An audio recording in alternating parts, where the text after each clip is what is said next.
I once sent a polite message to a famous American influencer.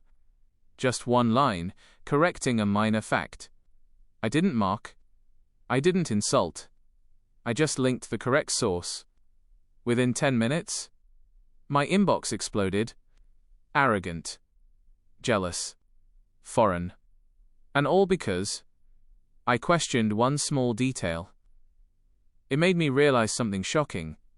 In America, being right doesn't always matter. Feeling right, or protecting the self-image, matters far more. From that moment, I started noticing the same pattern everywhere, in offices, in classrooms, even in casual conversations. It wasn't about facts. It was about ego. And that pattern, it's everywhere. But before we dive in, this channel is where cultural misunderstandings turn into comedy. Subscribe to see the next one. Once, on social media, I corrected an influencer's climate change statistic. No insults. No sarcasm. I simply shared the original data source. Minutes later, my inbox exploded. Arrogant. Foreigner. Jealous. Facts were no longer the issue. Hierarchy was. She had followers. I didn't. Challenging her felt like challenging their tribe. The truth wasn't under threat. Belonging was. On YouTube, I once fixed someone's grammar. They replied, "I'm American. We invented English." I read it again. And again. Waiting for the joke. There wasn't one. That's when it hit me. Americans don't just resist correction. They reshape logic to stay comfortable. In that world, being right matters less than feeling right. At a startup pitch in San Francisco, a Japanese investor asked the founder, "What happens if this fails?" Silence. The founder smiled and said, "We don't think about failure." Applause filled the room. That single moment explained everything. In America, realism is often mislabeled as negativity. Questioning isn't seen as participation. It's seen as sabotage. A friend once showed me his short film and asked what I thought. I was honest. The visuals were stunning. The script felt rushed. He didn't speak to me for 2 weeks. When we finally talked, he said, "I wanted support, not judgment." That sentence stuck with me. Because in that culture, support often means silence. Love looks like pretending everything is perfect. From childhood, Americans hear, "Believe in yourself," far more than, "Question yourself." Confidence gets rewarded. Correction doesn't. So when criticism shows up, it doesn't feel helpful. It feels like rejection. They don't hear, "You can improve." They hear, "You're not enough." Ego turns into armor. And the more fragile it is, the heavier it becomes. During a joint project with an American team, I pointed out small numerical errors. The room froze. Later, someone told me, "You don't correct your boss in public." It was never about numbers. It was about pride. In America, you can be correct and still be wrong. A friend of mine teaches at a New York university. She says grading papers isn't the hardest part. Giving feedback is. When she writes, "Try to support this argument," students respond with essays defending their feelings, not their logic. Effort has replaced excellence. And criticism is treated like disrespect. After a failed product launch, an executive asked for honest feedback. A German colleague said, "The product wasn't ready." The executive smiled. "Let's focus on the positives." That was the end of honesty. Feedback was only welcome if it sounded like praise. Good vibes only. It seems harmless. But when positivity becomes mandatory, truth becomes forbidden. People stop being honest, not because they don't care, but because polite lies feel safer than kind truths. When criticism feels cruel, learning shuts down. I once helped run an anonymous employee survey. The CEO wasn't thankful. He was furious. He demanded to know who wrote the negative responses. Within weeks, those employees were quietly reassigned. The message was unmistakable. In America, truth is tolerated, only when it flatters.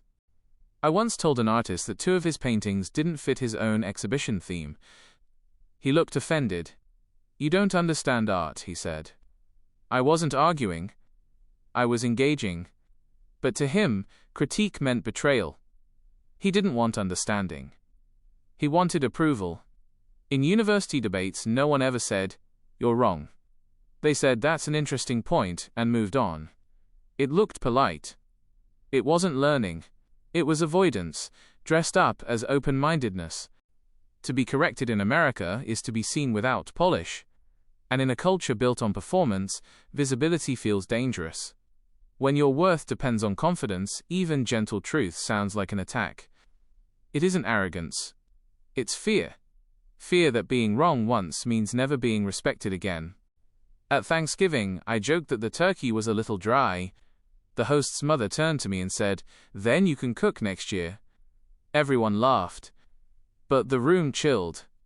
Later she said, "You Europeans are too honest." Maybe she's right. But honesty is how people learn. There, though, honesty felt like a crime. A marriage counselor once told me most of her American clients don't argue. They avoid. They'd rather let resentment grow than risk being wrong out loud. In that culture, "I think you're mistaken" sounds the same as, "I don't love you." A friend once asked why I never liked her posts online. I said, "I only comment when I have something meaningful to add." She stopped talking to me.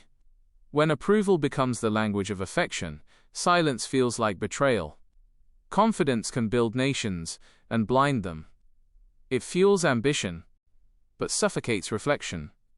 When everyone's raised to believe their opinion is sacred, disagreement becomes sacrilege. And when certainty is holy but truth is optional, criticism turns into heresy. During a lecture, I compared reactions to failure. Europeans analyze mistakes. Americans reframe them as learning moments. But often, they never face what actually went wrong. When I said that, someone replied, "We just like to stay positive." That moment stayed with me. Positivity wasn't neutral. It was a tool to manage discomfort, to keep the mirror fogged. A journalist friend once said, her harshest critics weren't politicians. They were readers. Whenever she wrote about American behavior, her inbox filled with rage. If you hate this country, leave. Criticism and hatred had fused into one idea. In that space, telling the truth feels rebellious. Curiosity feels like treason. During a presentation, I suggested small process improvements. My supervisor cut me off. "Are you saying we've been doing it wrong?" "Not wrong," I said. "Just inefficient." He sighed. Same thing. To him, critique wasn't about systems. It was about self. Progress requires humility. But humility feels like loss. A neighbor in Florida once asked what I thought of his new garden. I said it was beautiful, but the palm trees felt too close to the fence. He smiled politely. Everyone's got opinions. 2 days later, the trees were moved. He stopped speaking to me. Here, people would rather fix the problem quietly than admit you were right. Ego isn't always arrogance. Sometimes it's protection. Often it's fear.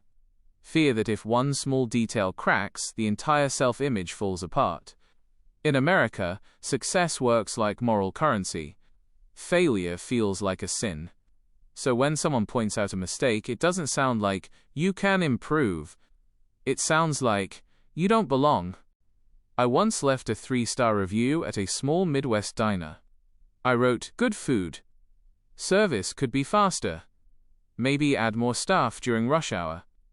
The next day, the owner replied publicly, "If you don't like it, don't come back. We work hard." The comment section erupted. Locals rushed in to defend the place. How dare you criticize them? That's the pattern. In many parts of America, feedback isn't care. It's betrayal. I visited a high school where students were doing peer reviews. One girl suggested her partner add more examples. The other replied, "So you didn't like it?" The teacher cut in immediately. Remember, feedback should be positive. By the end, every paper said, "Great job." They weren't learning critical thinking. They were learning social survival. A therapist friend in New York once told me something similar. Most of her clients don't actually want change. They want validation. I just want to feel good about myself, they say. When she challenges their thinking, they cancel the next session. Even introspection must feel flattering. It's self-help without self-confrontation. In a marketing meeting, I suggested a simpler slogan. Nothing personal. Purely strategic. My colleague smiled and said, "Well, that's your opinion." Then spent 10 minutes defending the weaker idea. Saving face mattered more than improving the work. This isn't competition anymore. It's protection. In America, progress is measured by positivity, not accuracy. People say, "At least we're trying," instead of, "We can do better." The result is emotional inflation. High confidence. Low resilience. A culture built to shine, not to reflect. I once worked briefly in a retail store in California. A woman tried on a shirt that clearly didn't fit. I gently suggested a larger size. She snapped, "Are you calling me fat?" It was never about the shirt. It was about identity. Even practical advice passes through ego first. You can't teach if the lesson sounds like an insult. On an online forum debating healthcare, people argued endlessly. Whenever someone posted real data, others replied, "Stop acting like you're smarter than everyone." They weren't rejecting intelligence. They were rejecting correction. Being proven wrong in public felt worse than staying comfortably uninformed. A mother once told her child, "You're so talented." Later, a teacher gently suggested more practice might help refine a skill. The mother stormed out. "Don't crush his confidence," she said. That's where it begins. Praise equals love. Correction equals rejection. By adulthood, they can't tell the difference. At a research conference, I politely disagreed with a presenter's conclusion. He smiled and said, "I appreciate your perspective," then changed the subject. Later, someone whispered, "You embarrassed him." We don't challenge people publicly. But that's science. Questioning ideas. Even academia bends under fragile ego. Every society has sensitivities. America's are institutionalized. Schools teach self-esteem. Workplaces reward positivity. Social media turns validation into a career.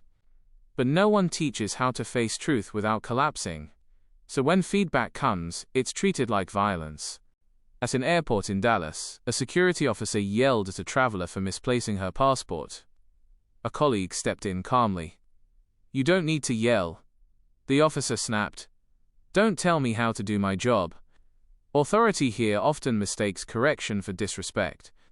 Confidence without reflection turns volatile. I once watched a stand-up show in Los Angeles. The comedian mocked Europeans for being too critical. An audience member shouted, "That's lazy writing."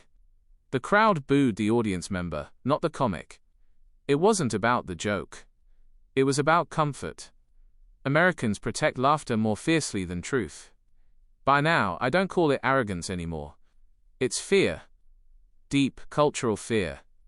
When identity is built on confidence, doubt feels like death. So when you tell an American you're wrong, you're not correcting a fact. You're shaking the foundation of self-worth. At a New York restaurant, a waiter politely told a man his card had declined. The man snapped, "Don't embarrass me." No one had reacted. No one had laughed. Still, the waiter apologized. That moment said everything.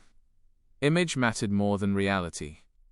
In America, appearance must never be interrupted, not even by facts. A large company once responded to a failed campaign. Instead of admitting error, they wrote, "We hear your feedback and will continue to innovate." No admission. No reflection. Just polished avoidance. It wasn't communication. It was PR therapy. America has perfected apologizing without ever saying, "I was wrong." A friend invited me onto her podcast to discuss cultural communication. I mentioned that Americans often read correction as attack. She laughed nervously. After the episode, she cut that part out. "I didn't want it to sound like we can't take feedback," she said. The irony didn't need commentary. Even a conversation about criticism couldn't survive criticism. A media producer once told me, American journalism avoids harsh interviews. Not out of kindness, out of fear. Viewers want comfort, not confrontation, he said. So news learnt to soothe, not challenge. Even journalism whispers to ego now. At a museum in Washington, a guide said Van Gogh was French. I quietly corrected her. She smiled tightly. We don't like being corrected in front of guests. I apologized. She avoided me the rest of the tour. It wasn't about art. It was about authority. Here, status is so fragile even facts must tiptoe. By now, I understand. America's resistance to criticism isn't accidental. It's systemic. The country runs on confidence. Job interviews. Classrooms. Social life. The more certain you sound, the more you're believed. Even when you're wrong. A senior colleague once advised me, never say I don't know in America. Always sound confident. I asked, what if you're wrong? He laughed. Then say it with more confidence. That sentence explains everything. Here, doubt isn't a step toward truth. It's a weakness. During a debate, a candidate was asked to admit a past mistake. He replied, I don't believe in regrets. Only lessons. The crowd cheered. Avoidance had been rebranded as wisdom. I once attended a Sunday service in Texas. The pastor said, don't let anyone tell you you're wrong. God made you perfect. The room erupted in applause. It wasn't faith. It was ego wearing a halo. When being right becomes sacred, growth becomes sinful. Over dinner, an American friend said, you analyze everything. Can't you just let people be? I smiled. That's exactly what I'm doing. I'm letting them be wrong. He didn't laugh. Because here, wrongness isn't behavior. It's an identity crisis. During an employee evaluation, a manager said, your numbers are low this quarter. The employee burst into tears. But I worked so hard. That's when I saw it clearly. Effort had replaced results. Emotion had replaced accountability. This isn't about fragility. It's about conditioning. A lifetime of you're amazing builds confidence, but not resilience. Criticism doesn't just threaten pride. It threatens identity. Instead of closing the gap between who people think they are and who they actually are, they cover it with certainty. A Spanish teacher once told me her American students kept saying, this language is hard.